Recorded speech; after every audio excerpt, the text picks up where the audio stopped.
Jangan pernah terima perlakuan bare minimum dari orang lain, siapapun itu.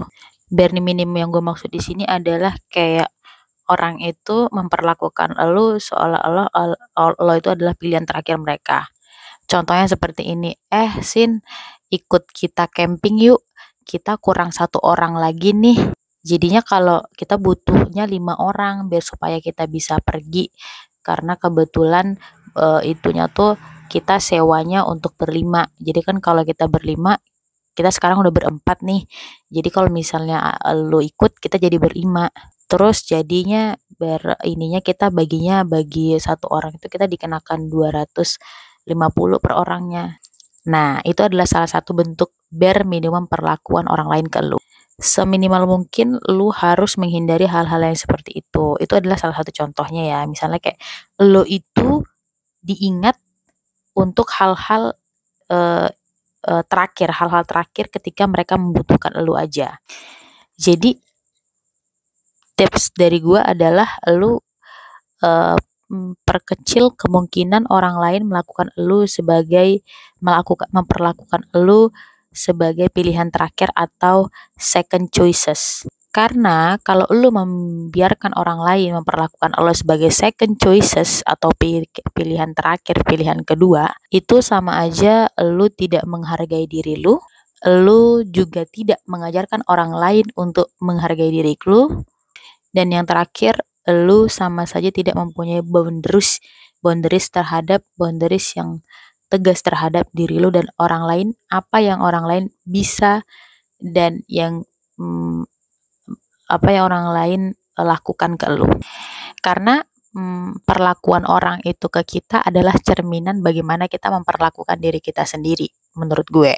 Ya kalau lu sering-sering misalnya kayak diperlakukan dengan bare minimum yang kayak gue bilang tadi gitu ya, itu artinya lu juga menempatkan dan memposisikan diri lu seperti itu.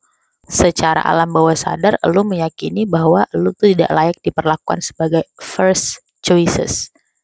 Ya itu adalah salah satu contoh kecil tips dalam relationship pertemanan ya, agar pertemanan lu itu juga tidak begitu toksik. Tapi kalau lu rasa lu fine-fine aja dengan hal itu, ya silahkan. Tapi kalau menurut gua, lu harus belajar untuk lebih menghargai diri lu. Misalnya kayak, Sin, kita ngopi bareng yuk. Terus kayak yang padahal mereka tahu nih kalau lu tuh jadwalnya, misalnya jadwal lu nge-gym hari itu. Terus lo bilang, hari ini gue jadwalnya nge-gym. Terus mereka bilang, sekali lah. Lu ini banget, kayak kita tuh kayak nggak setia kawan banget kali, sekali-sekali emang kenapa sih gitu kita ngopi nongki bareng, kita shopping bareng.